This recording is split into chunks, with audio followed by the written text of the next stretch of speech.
இப்போ ஆளு ஷானவாஸை வெயிட் பண்ணுறீங்க, கட்சியிலிருந்து நீக்கிறதுக்காக இவர் வராரா வரமாட்டாரா அப்படின்னு பார்த்துன்னு இருக்கீங்க. அவரை இழக்கிறதுக்கு விசிகா தயாராக இல்லை. அப்படியெல்லாம் இங்கே ஒன்றும் கிடையாது. அவர் ஒன்றும் அவ்வளோ பெரிய அப்பா டக்கரும் கிடையாது. ஏன் முடிவெடுக்க காலதாமதம்? கன்னிங் பர்சன் எவ்வளோ தந்திரமாக இருக்கார் பாருங்க. வெளியில் போகணும், உள்ளே இருந்தால் கட்சி வேலை பார்க்கணும். நான் வெளியிலையும் போக மாட்டேன், உள்ளேயும் இருப்பேன், நான் எந்த வேலையும் பார்க்க மாட்டேன் அப்படின்னா அது என்ன ஒரு புத்தி?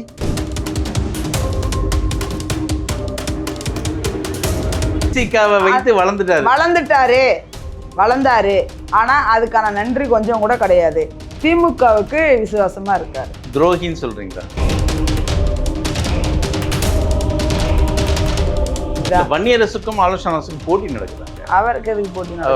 வன்னியரசு அமைச்சராக வந்து அவருக்கு எல்லாம் ஏற்றுக்க முடியும். அது இருக்கலாம் மேபி. ஆனால் வன்னியரசு அண்ணன் கூட போட்டி போகிற அளவுக்குலாம் இவருக்கு தகுதி கிடையாது.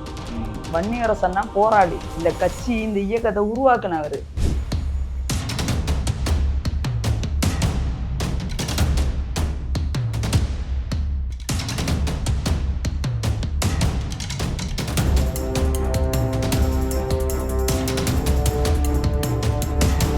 நேயர்களுக்கு வணக்கம். இன்றைய நேர்காணலில் நம்மோடு இணைந்திருக்கிறார் விடுதலை சிறுத்தைகளின் மாநில நிர்வாகி திருமதி தேனி இளமதி அவர்கள். வணக்கம்.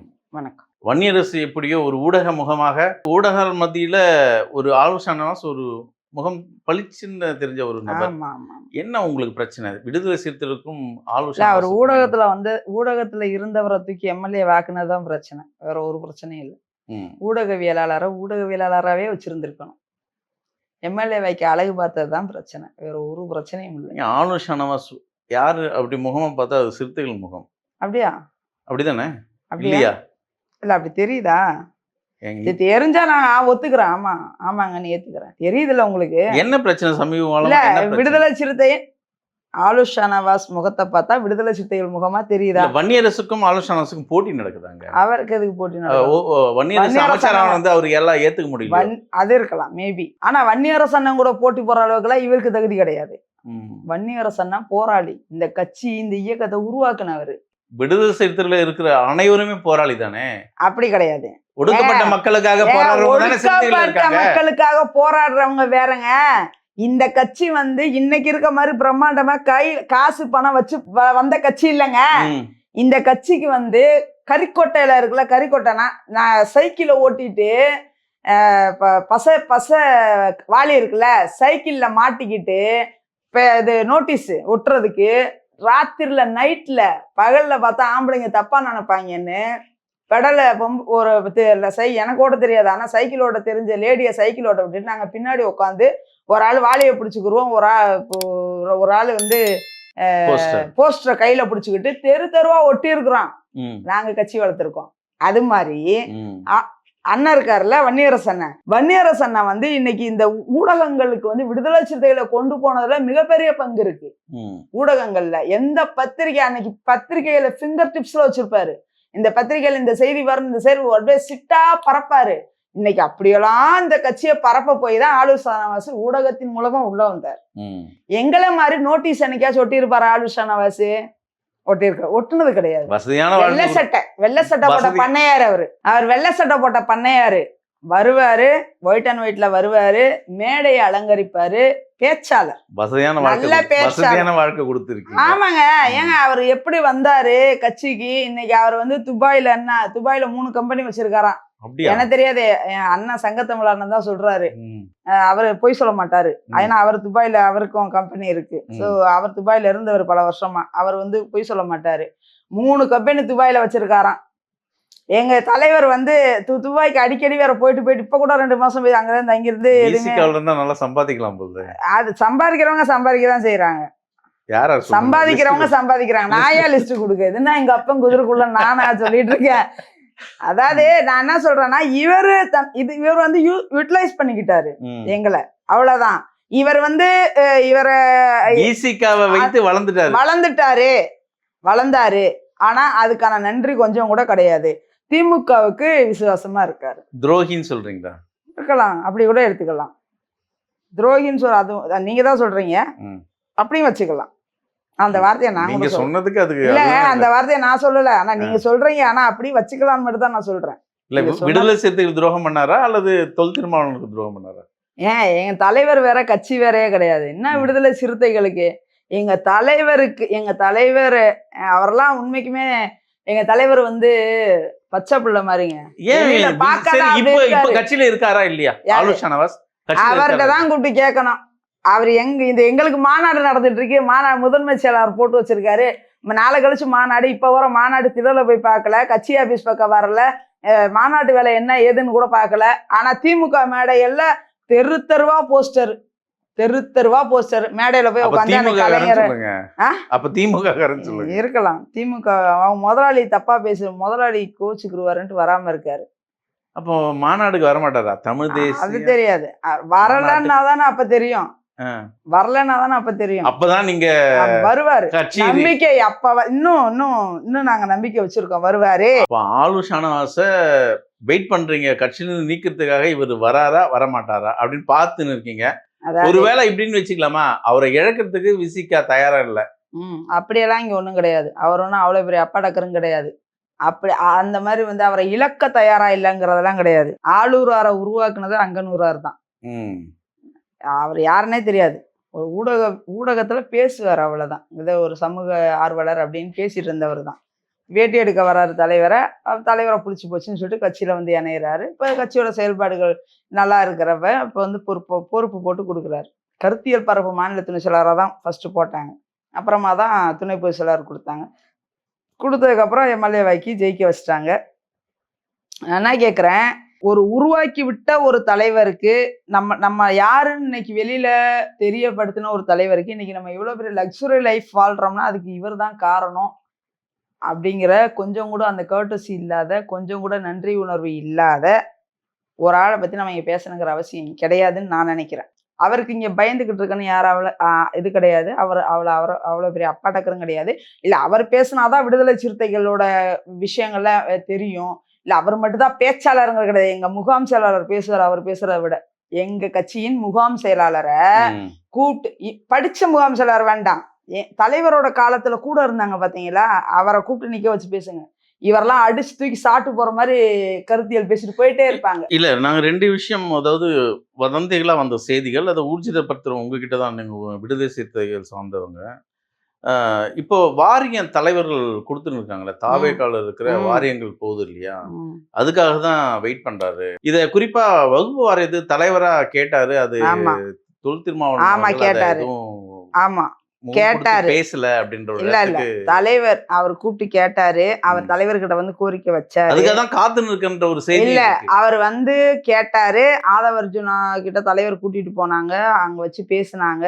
அவங்க வந்து ஒரேதான் வந்து இவர் வந்து திமுகவின் கைப்புள்ள அப்படின்னு மனசுல தெரிஞ்சுக்கிட்டு அவங்க வந்து அதை மறுத்துட்டாங்க போல. மறுத்ததுல இருந்தா இவர் தாவேக்காவுக்கு எதிராக பேசிட்டு இருக்காரு.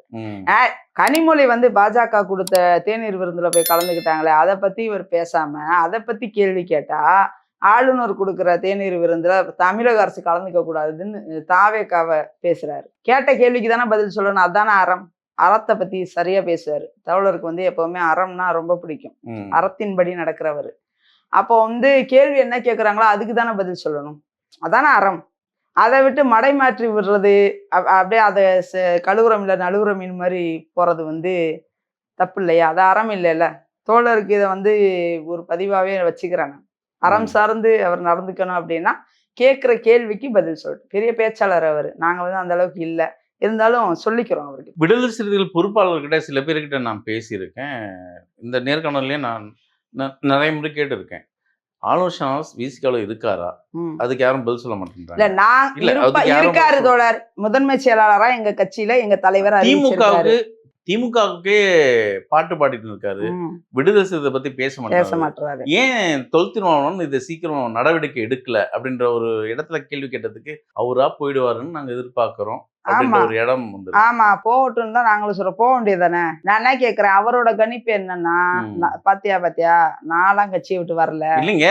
அவங்களாதான் ஒண்ணு இப்படி நடக்குதுன்னா ஒண்ணு கட்சியை விட்டு நீக்கணும், இல்லைன்னா ஏதாவது இப்ப சங்கத்தமிழனுக்கு சஸ்பெண்ட் கொடுத்தீங்க, மறுபடியும் அவர் வந்து சங்கத்தமிழன் வந்து சங்கத்தமிழன் எங்க வீட்டு பிள்ளைங்க. போவாரு வருவாரு. போவார் வருவார் கிடையாது. எங்க தலைவர் அடிக்க உரிமை இருக்கு, அடிப்பாரு. அடிச்சாலும் நாங்க திருப்பி தலைவர் காலில் தான் வந்து விடுவோம். அவர் எப்படி ஒரு பேசுறதெல்லாம் அப்பா உங்களுக்கு வந்து தெரியும் இல்ல ஒரு அவர் அப்பா பேசுறதெல்லாம் வந்து உங்களுக்கு தெரியும். ஒரு அப்பா வந்து ஒரு பையனை அடிச்சா, ஒரு பெத்த பையனை அடிச்சா, அந்த பையன் வந்து வீட்டை விட்டு வெளியே போவானா? ம். எங்க போய் சுத்தினாலும் ஒரு கோவமா 10 நாள் வெளியில போய் இருப்பாங்க, வைப்பாங்களே தவிர அம்மா ம். வீட்டுக்கோ, அம்மாச்சி வீட்டுக்கோ, அத்தை வீட்டுக்கோ போயிட்டு ஒரு 10 நாள் கழிச்சு திருப்பி வந்துருவாங்க. ம். ஓகேவா? இதுவரை சங்கத்தமிழர் நம்ம எல்லாம் நடவடிக்கை எடுத்தது தான் ஃபர்ஸ்ட் டைம். ஆனா திமுகவை பேசினாரு அப்படிங்கிறதுக்காக திமுக மேல விமர்சனம் வச்சாரு, கூட்டணியில இருக்கு அப்படிங்கறக்காக தான் எடுத்தாங்க. இப்போ இந்தா வந்துட்டாரு, அவ்வளவுதான். அது வந்து அண்ணன் தம்பி உறவு. இவங்கள விருந்தாளிகள் தானே, விருந்தாளிகளை வந்து உடனே எல்லாம் வந்து முகம் எப்படி சுழிச்சு அதை அனுப்பிட பிரிச்சு முடியாது. பாக்குறீங்க விருந்தாளிகள் உறவினர் எப்படி பிரிச்சு பாக்குறீங்க? இப்போ எங்க தலைவரை பத்தி ஒருத்தவங்க பேசுறாங்கல்ல, ம். இப்ப இல்ல, இப்ப நடக்கிற விஷயத்த விடுங்க, தாவேக்கால் நடக்கிற விஷயத்த விடுங்க, திமுக கூட்டணியில இருக்கப்பே கூட இருங்கல. ம். இந்த ராஜீவ் காந்தின்னு சொல்லிட்டு ஒரு வழக்கறிஞர் இஷ்யூ வந்துச்சு தெரியுமா? ம். ஒரு கார்ல இடிச்சிட்டாங்க வச்சுட்டாங்கன்னு சொல்லிட்டு எவ்வளவு பெரிய இஷ்யூ. அப்ப அவர் எம்எல்ஏ. ம். அந்த டைம்ல இந்த மாதிரி வந்து இது மாதிரி ஒரு அலிகேஷன் வருது. இத்தனைக்கும் ராஜீவ் காந்தி வந்து டிஎம்கே ஆளுக்கும் கிடையாது, பிஜேபி அந்த சைடு உள்ள ஆளு. ஆனா அப்படி ஒரு இஷ்யூ நடந்துச்சுல்ல, அதை பத்தி ஒரு வார்த்தை கூட அவர் பேசுனதே கிடையாது. ஆனா நாங்க வந்து துடிச்சோம். சங்கத்தமிழ் அண்ணனா இருக்கட்டும், நானா இருக்கட்டும், இந்த விஷயத்த வந்து சங்கத்தமிழ் அண்ணன் தான் மிகப்பெரிய அளவுல இதை வந்து முன்முனைப்பா, ரஜினிகாந்த் தோழர் அவங்க எல்லாருமே சேர்ந்துதான், அவர் தான் போயிட்டு அங்க போயிட்டு அந்த பார் கவுன்சிலுக்குள்ள வந்து போனது வச்சது, அந்த சிசிடிவி கேமரா ஃபுட்டேஜ் எங்கெங்கெல்லாம் போனா, கிட்டத்தட்ட 3 மணி நேரமா அங்க இருந்தது, வச்சது, அவன் ஃபாலோ பண்ணது எல்லாம் வேணும்னே தலைவர் வண்டி மேல இடிச்சது எல்லாமே ப்ரூஃபோட ரெடி பண்ணது யாரு அப்படின்னா, எந்த அதிகாரத்திலையும் இல்லாத வெறும் கட்சி பொறுப்பில் மட்டும் இருக்கிற வழக்கறிஞர் சா ரஜினிகாந்த் தோழர் தான். இதுக்கு வந்து முழுக்க முழுக்க கூட உதவியா நின்னது சங்கத்தமிழர் தான். இந்த விஷயத்த வந்து வெளியில, ஏன்னா எங்க தலைவரை பத்தி தப்பா பேசுறாங்க, ஒரு விஷயம் வருது அப்படிங்கிறப்ப எவ்வளவு பெரிய பழியை போட பார்த்தாங்க. அந்த பழியை வந்து தொடக்கணுங்கிறத நாங்க முன்முனைப்பா இருந்தோம். இப்போ அதை நானுமே போட்டிருந்தேன். அப்போ உங்களுக்கு தெரியும் அந்த இது, நானுமே வந்து பேசி அந்த எவிடன்ஸோட போட்டிருந்தேன். இப்ப இந்த விஷயங்கள்லாம் எங்களுக்கு அந்த உணர்வு இருக்கு, எல்லாருக்குமே. கட்சியில வந்து தலைவரை கொள்கை ஏத்து உள்ள வந்தவங்களுக்கு அந்த உணர்வு இருக்கு தோழர். அந்த ரத்தம் கொதிக்குது, பதவிக்காக உள்ள வந்தவங்களுக்கு இருக்கா தோழர்? இவர் பதவிக்காக உள்ள வந்தவர். இல்லனா எம்எல்ஏ சீட்டு தரலங்கிறதுக்காக 3 மாசம் கட்சி பக்கமே, பொதுவாகவே கட்சி ஆபீஸ் பக்கம் வரமாட்டாரு, அது வேற விஷயம். ஆனா எம்எல்ஏ சீட்டு தரல அப்படிங்கிறதுக்காக கட்சி ஆபீஸ் பக்கமே வரல. அதுக்கப்புறம் தலைவர் கூப்பிட்டு அப்படி பேசவும் பிரச்சாரத்துக்கு போனாரு. அதுக்கப்புறம் எலெக்ஷன் ரிசல்ட் அறிவிச்சாங்க. அறிவிச்சதுல இருந்து ஒரு 2 மாசம் அவர் துபாய் போயிட்டேன், நான் ஊர்லயே இல்லை அப்படின்ட்டு பேசவே இல்லை. எவ்வளவோ விமர்சனம். அந்த இப்போ ஒரு பத்திரிகை மாத இதழ்ல இருந்தெல்லாம் வந்து ஜூனியர் விகடனா ஏதோ ஒரு பத்திரிகையில இருந்து அவ்வளவு விமர்சனம். திமுகவுக்கு போக போறார் பனையூர் பாபுவும் ஆளூர் ஷானவாசும் போக போறாங்கன்னு எவ்வளவோ வருது. அவராவது பனையூர் பாபுவாச்சும் ஓகே அப்படின்ட்டு போயிட்டாரு. ஆமா நான் போறேன் அப்படின்னு வெளிப்படையா சொல்லிட்டு போயிட்டாரு. ஆனா இவர் கன்னிங் பர்சன், எவ்வளவு தந்திரமா இருக்காரு பாருங்க. வெளியில போகணும், உள்ள இருந்தா கட்சி வேலை பார்க்கணும். நான் வெளியிலயும் போக மாட்டேன், உள்ளேயும் இருப்பேன், நான் எந்த வேலையும் பார்க்க மாட்டேன் அப்படின்னா அது என்ன ஒரு புத்தி? என்ன ஒண்ணு இருந்தா கட்சிக்குள்ள இருந்தா கட்சி வேலை பாரு. கட்சியோட முதன்மை செயலாளர், எவ்வளவு பெரிய பொறுப்பு உனக்கு கொடுத்துருக்காங்க. சரியா, ஒரு உங்களுக்கு செட் ஆகலைன்னா கட்சி விட்டு நீக்கலாம். அது நீக்குவாருங்க, அது தலைவர் எடுக்கிற முடிவு. நாங்க போயிட்டு தலைவர்கிட்ட சொல்லதான் முடியும். எவ்வளவு தோழர்கள் சொல்லிட்டு தான் இருக்காங்க, கண்டிப்பா நடவடிக்கை எடுப்பாங்க. என்ன அச்சம்? எதுக்கு பயப்படணும்? நான் அவர் பேன புலியா சிங்கம் அவரை பார்த்து பயப்பட? காட்டு யானையா வந்தோடனே எங்களை வந்து எல்லாத்தையும் சிறுத்தைகளை ஃபுல்லா அப்படி ஏன் முடிவெடுக்க காலதாமதம்? எடுப்பாருங்க, மாநாடு வேலைகள் இருக்குங்க, இதை பாப்போமா, இது எங்களுக்கு வேலையா? அவரை கட்சியை விட்டு நிற்கிறாருன்னா அவ்வளவு பெரிய ஆளா? அவரை கண்டுக்கலன்னு அர்த்தம். எங்க தலைவருக்கு வந்தா ஒரு ஆளா தெரியலன்னு அர்த்தம். மாநாட்டுக்கு வந்தா நீடிப்பார், மாநாட்டுக்கு வந்தா கட்சியில இருக்காருன்னு வந்திருக்காருன்னு நினைப்போம், கட்சியில இருக்கோம் பொறுப்புல இருக்கோன்னு வந்திருக்காருன்னு நினைப்போம். இல்லைன்னா அவ்வளவுதான். அதுக்கப்புறம் சிறுத்தைகளோட முகத்தை அவங்க காட்டுவாங்க. யாரா இருந்தாலும் சரி, எங்க தலைவருக்கு எதிராக என்ன நடந்தாலும், யார் பேசினாலும், அது கட்சிக்குள்ள இருக்கிறவங்களா இருக்கட்டும், கட்சிக்கு வெளியில இருக்கவங்களா இருக்கட்டும், நாங்க விட்டு கொடுக்க மாட்டோம். எங்க தலைவர் தான் எங்களுக்கு பிராண்டு. அதனால எங்க தலைவருக்கு ஒரு விஷயம் அப்படின்னா நாங்க இறங்கி அடிப்போம். தொடர்ந்து பேசுவோம். மிக்க நன்றி. நன்றி.